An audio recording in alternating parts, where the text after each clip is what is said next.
चक्कर में आप सारी जिंदगी गुजार देंगे लेकिन आपको परफेक्ट शैम्पू नहीं मिलने वाला। सीरियसली, जितना परफेक्ट आप शैम्पू को समझते हैं वो उतना ही डीपली आपके बालों को डैमेज करता है, चाहे वो डैंड्रफ की शक्ल में हो, चाहे आपके ड्राई फ्रीजी हेयर हो। आप यकीन माने, हमारी दादी और अम्मी के वक्तों में ना तो शैम्पू थे, लेकिन उनके थे जो आज भी ब्लैक हैं और बहुत कम वाइट होते हैं। लेकिन हमारे आज की न्यू जनरेशन ही वाइट बालों के साथ आ रही है। केमिकल का खेल है और कुछ नहीं। इस शैम्पू से आपका ऑयल भी रिमूव होगा, क्योंकि मिसकंसेप्शंस ये हैं कि जी घर में जो हम शैम्पू बनाते हैं उससे ऑयल नहीं निकलता। जनाब, आप ठीक से इस्तेमाल करेंगे तो ऑयल भी निकल जाएगा और आपके बालों को ना तो कंडीशनर की जरूरत होगी और ना ही किसी केमिकल वाले ट्रीटमेंट की। इतने शाइनी और स्ट्रॉन्ग होने वाले हैं और हेयर फॉल तो आपका हमेशा के लिए खत्म हो जाएगा अगर इस शैम्पू को आप अपनी हेयर केयर में शामिल करते हैं। शैम्पू बनाने का डिटेल मेथड मैं आपसे शेयर कर रही हूँ, नोट कर लीजिए ख्याल से कि कोई चीज कहीं स्किप ना हो जाए, ठीक है? क्योंकि हम होममेड शैम्पू बना रहे हैं तो हर चीजें जो है वो बैलेंस के साथ ही ऐड करनी है। सबसे पहले हम एक गहरा बर्तन लेंगे, देन इसमें हम डाल देंगे 1 कप आंवला, जो कि रात भर हमने 1 ग्लास पानी के साथ सोक कर लिया था, ठीक है?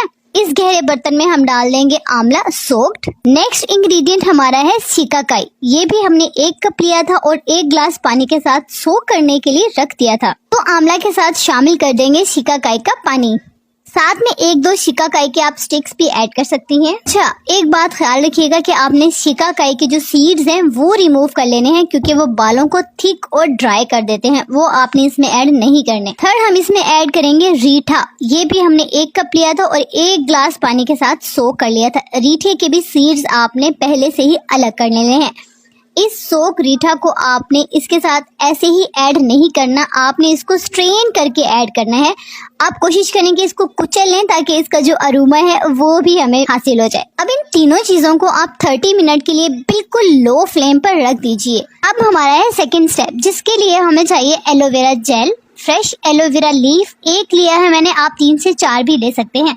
आप इसे पहले वॉश आउट कर लीजिए, पील ऑफ कर लीजिए, देन इसका जो जेल है उसको क्यूब्स में इस तरह से कट कर लीजिए। ये हमारा बन जाएगा 1 कप एलोवेरा जेल, जो हमने 30 मिनट के लिए लो फ्लेम पर इंग्रेडिएंट रखे थे।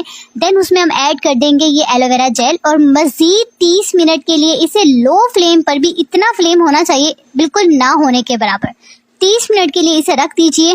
देन आप ठंडा कर लीजिए और ठंडा करने के बाद इन तमाम चीज़ों को अच्छे से ग्राइंड कर लीजिए, ताकि जो भी इंग्रेडिएंट हमने इसमें ऐड किए हैं वो इक्वली जो है ना वो अच्छा से एक मिक्सचर बन जाए।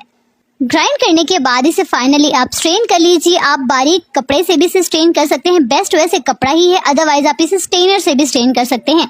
ये आपका रेडी हो गया shampoo, homemade natural aloe vera shampoo, जिससे आपके बालों के तमाम प्रॉब्लम 100% दूर होने वाले हैं। आप इसे स्टोर कर सकते हैं 15 दिन के लिए, शेल्फ लाइफ। अगर आप इसे फ्रिज में रखेंगे तो आप 1 महीने के लिए इसे स्टोर कर सकते हैं। लगाना कैसे है, आप नहाने से कम 5 मिनट पहले अपने बालों में शैम्पू लगा लीजिए।